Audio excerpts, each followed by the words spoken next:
बहुत पुरानी बात है। एक आदमी था जिसे एक बीमारी थी, बहुत ही ज्यादा बोलने की। वह 2 मिनट भी शांत नहीं रह सकता था। दवाई के रूप में उसे बोलना जरूरी था, अन्यथा उसके शरीर में हलचल होने लगती थी। उसे किसी भी विषय में हर 2 मिनट में बोलना ही होता था। वह आदमी भी इससे बहुत परेशान था और सोचता था, इससे कैसे छुटकारा पाऊं। वह गुरु की तलाश में बाहर निकला। उसे एक पेड़ के नीचे एक गुरु साधना में लीन दिखाई दिए। उसने सोचा, शायद अब यही मेरी मदद कर सकते हैं। वह साधना पूरी होने का इंतजार करने लगा। जैसे ही गुरुजी साधना से बाहर आए, वह आदमी उनके चरणों में गिर गया और बोला, गुरुजी, मैं आपका शिष्य बनना चाहता हूं। गुरुजी ने उसको अपना शिष्य बना लिया। बाद में गुरुजी को इस बात का पता चला कि उस व्यक्ति को बहुत ही ज्यादा बोलने की आदत है। वह आदमी 2 मिनट भी चुप बैठ नहीं सकता था। वह हर रोज गुरुजी से एक ही बात पूछता था कि गुरुजी, इस दुनिया का सबसे बड़ा ज्ञान क्या है?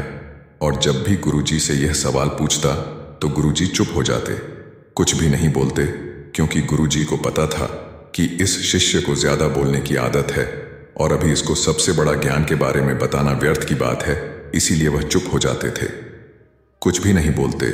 शिष्य हर रोज एक पास वाले गांव में भिक्षा मांगने जाया करता। वहां से भिक्षा मांगता और वहां से जो कुछ भी मिलता आश्रम में लेकर आता। गुरुजी को इस बात का पता था कि शिष्य को कुछ ज्यादा बोलने की आदत है, इसलिए गुरुजी इस चीज का भी ख्याल रखते थे कि शिष्य कहीं मुसीबत में ना पड़ जाए। एक दिन वह शिष्य एक गांव में भिक्षा मांगने जाता है और किसी घर में जाकर भिक्षा मांगता है। अब उसे ज्यादा बोलने की आदत थी। वह 2 मिनट भी चुप नहीं बैठ सकता था। इसलिए उसने उस घर में नजर घुमाई तो उसकी नजर एक भैंस पर पड़ी। भैंस मोटी थी और उसके घर का दरवाजा बहुत छोटा था। तभी उसने उस घर के मालिक से कहा, भाई साहब, आपकी भैंस तो बहुत मोटी है और आपके घर का दरवाजा बहुत छोटा है। यदि यह भैंस मर जाए तो को बाहर कैसे निकालोगे? अब जैसे यह बात उस आदमी ने सुनी, वह डंडा लेकर शिष्य के पीछे उसे मारने के लिए दौड़ा। शिष्य वहां से भाग खड़ा हुआ। अब भला कोई आदमी अपने ही घर के नुकसान के बारे में कैसे सुनेगा, वह भी एक भिक्षु के मुख से। वह शिष्य वहां से भागते हुए एक दूसरे घर में जाता है और वहां पर जाकर वह भिक्षा मांगता है। और वहां भी उस घर में वह नजर घुमाता है कि किस विषय में इस घर के मालिक से बात करूं। तभी सामने एक औरत बैठी थी। उस औरत से वह कहता है, हे देवी, आपने हाथों में इतनी खूबसूरत चूड़ियां पहन रखी हैं। यदि आपके पतिदेव मर जाए तो इन चूड़ियों का क्या करोगी? वह औरत भी उस शिष्य पर बहुत गुस्सा हुई और डंडा लेकर उसके पीछे दौड़ पड़ी।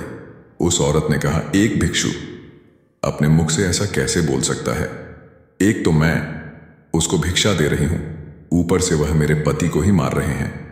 ऐसा कहकर उस औरत ने उस शिष्य को अपने घर से भगा दिया। शिष्य अपने ज्यादा बोलने की आदत की वजह से कई बार मार खा चुका था, लेकिन उसकी आदत छूट ही नहीं रही थी। अब शिष्य को उस गांव में कोई भी भिक्षा नहीं मिली। इसी के चलते वह एक गांव से दूसरे गांव में जा रहा था। जब वह जंगल में पहुंचा तो उसे एक मानव खोपड़ी दिखाई दी। उसने सोचा, भला यहां किसकी मानव खोपड़ी हो सकती है? वह उस मानव खोपड़ी के पास जाता है और जाकर देखता है कि खोपड़ी तो बोल रही है। उसको खोपड़ी ने कहा कि भाई, तुम कौन हो? तभी वह शिष्य थोड़ा सा डरा और बाद में बोला, मैं तो एक भिक्षु हूं, भिक्षा मांगता हूं, लेकिन तुम कौन हो और यहां क्या कर रहे हो? तभी उस खोपड़ी ने कहा, मैं एक शिकारी हूं और ज्यादा बोलने के कारण मैं यहां पहुंच गया हूं। तभी शिष्य ने सोचा, भला खोपड़ी कैसे बोल सकती है? यह तो सिर्फ एक हड्डियों का ढांचा है, यह कैसे बोल सकता है? और यह बात यदि मैं राजा को बताऊं तो राजा जरूर मुझे इनाम देंगे। इसी के चलते शिष्य दौड़ता दौड़ता राजा के दरबार में पहुंचा और राजा को जाकर अपनी सारी बात बताई। राजा को पहले तो लगा कि इसने मदिरा पी रखा है और इनाम के चक्कर में इतनी बकबक कर रहा है। बाद में जब शिष्य अपनी बात पर अड़ा रहा तो राजा ने कहा, ठीक है, यदि तेरी बात सच निकली तो तुझे इनाम दिया जाएगा, अन्यथा तुझे फांसी लगवा देंगे। शिष्य ने कहा, महाराज, मैं भला झूठ क्यों बोलूंगा? आप मेरे साथ चलकर जंगल में देख लीजिए, आपको खुद विश्वास हो जाएगा। इसके बाद राजा ने आदेश दिया कि 4 सैनिक इसके साथ जाओ और अगर इसकी बात सच निकली तो इसको अपने कंधे पर उठाकर लाना और यदि बात झूठ निकलती है तो इसे घसीटते हुए राजमहल लेकर आना। अब जैसे ही चारों सैनिक वहां पहुंचे तो वहां पर खोपड़ी पड़ी थी और उस खोपड़ी से शिष्य ने पूछा कि तुम यहां कैसे पहुंचे? तो खोपड़ी कुछ नहीं बोली। बार बार शिष्य ने उस खोपड़ी से पूछा, लेकिन खोपड़ी कुछ नहीं बोल रही थी।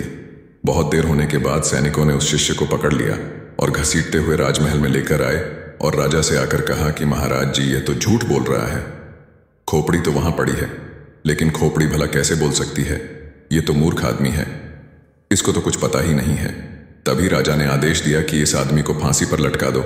इतना सुनते ही वह आदमी थर थर कांपने लगा और अपने गुरु को याद किया। गुरुदेव, आज मुझे बचा लीजिए, नहीं तो आज मेरी मौत पक्की है।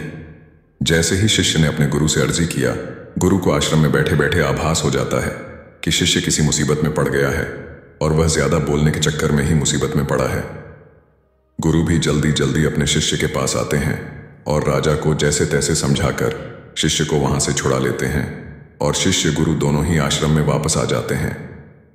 तभी गुरु कहते हैं कि मैं तुम्हें कितनी बार कहा है कि ज्यादा मत बोलो। ज्यादा बोलने के चक्कर में आदमी कभी कभी बुरा फंस जाता है। तभी वह शिष्य कहता है, गुरुजी, मेरी आदत पड़ गई है, अब मैं चाहकर भी इस आदत को छोड़ नहीं पा रहा हूं। मुझे पता है कि मुझे सिर्फ दुनिया का सबसे बड़ा ज्ञान मिल जाएगा तो मेरा मन अपने आप शांत हो जाएगा, मैं अपने आप चुप हो जाऊंगा। लेकिन आप हो कि मुझे सबसे बड़ा ज्ञान बता ही नहीं रहे हो। मैं आपको कितने दिनों से पूछ रहा हूं। जैसे ही शिष्य ने सवाल किया, गुरुजी फिर से चुप हो गए, कुछ नहीं बोले। अब वह शिष्य गुस्से में वहां से चला जाता है और कहता है, गुरुजी मुझे बड़ा ज्ञान बताना ही नहीं चाहते हैं। इसके बाद शिष्य एक तरफ जाकर बैठ गया। रात का अंधेरा पड़ गया था, शाम हो गई थी। प्रकृति में पाए जाने वाले हर चीज अपनी गहरी नींद में चले गए। तभी शिष्य आकाश में देखता है, सारे तारे टीम टीमा रहे हैं और रात की एक शांत आवाज सुनाई दे रही है जो अंधेरी रात में हमेशा सुनाई देती है। तभी शिष्य को धीरे से एक आभास होता है। उसको एक आवाज सुनाई देती है। वह आवाज थी मौन की। उसका मन एकदम खुश हो गया। वह कुछ भी बोल नहीं पा रहा था। उस दिन उसका मन एकदम शांत हो गया। उसको एक अलग सा आभास होने लगा। उसको एक अलग सी शांति प्रतीत हुई। उसको लगा कि शायद दुनिया का सबसे बड़ा ज्ञान यही है और गुरुजी हमेशा मुझको बताते आ रहे थे। जब भी मैं उनसे पूछता था वह शांत हो जाते, कुछ भी नहीं बोलते और यह दुनिया का सबसे बड़ा ज्ञान है। ज्यादा बोलने के चक्कर में कई बार मुसीबत में फंसा तो गुरुजी ने ही मुझे बचाया और गुरुजी मुझे हर बार ज्ञान दे रहे थे, लेकिन मैं ही इस ज्ञान को समझ नहीं पाया। तभी शिष्य बैठकर पूरी तरह मौन का आनंद लेता है, शांति का आनंद लेता है। उसके बाद वह शिष्य वहां से उठकर चुपचाप बिना कुछ बोले अपने गुरु के पास जाकर बैठ जाता। तभी गुरु को पता चलता है कि शिष्य को मौन मिल गया है। तभी वह गुरुजी कहते हैं कि दुनिया का सबसे बड़ा ज्ञान मौन नहीं है, लेकिन मौन ही रास्ता है सबसे बड़े ज्ञान को पाने का। सबसे पहले हमें मौन होना पड़ेगा, तभी हम सबसे बड़े ज्ञान को पा सकते हैं। उसके बाद गुरुजी कहते हैं, इस दुनिया का कोई भी शब्द मौन से बड़ा नहीं हो सकता। मौन एक तपस्या है, मौन एक साधना है।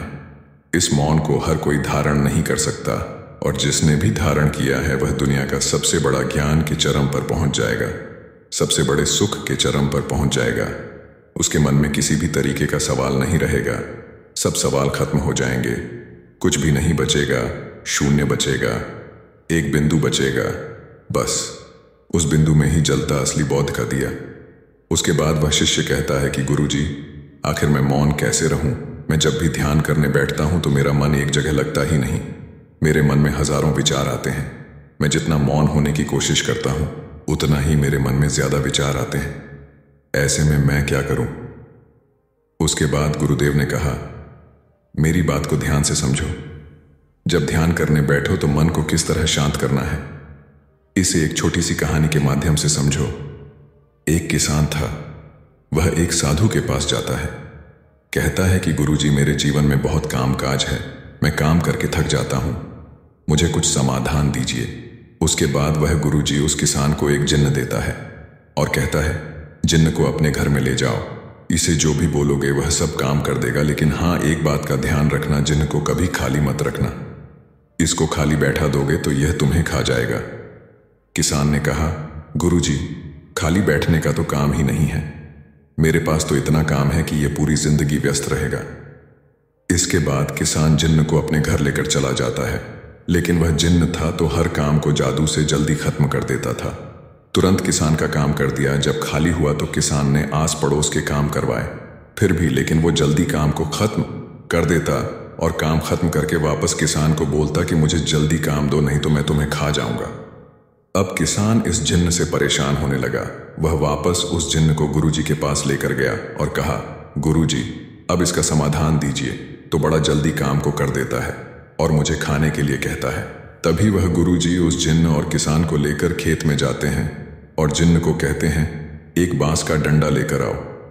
वह जिन्न एक बांस का डंडा लाता है और गुरुजी उसको खेत में रोप देते हैं।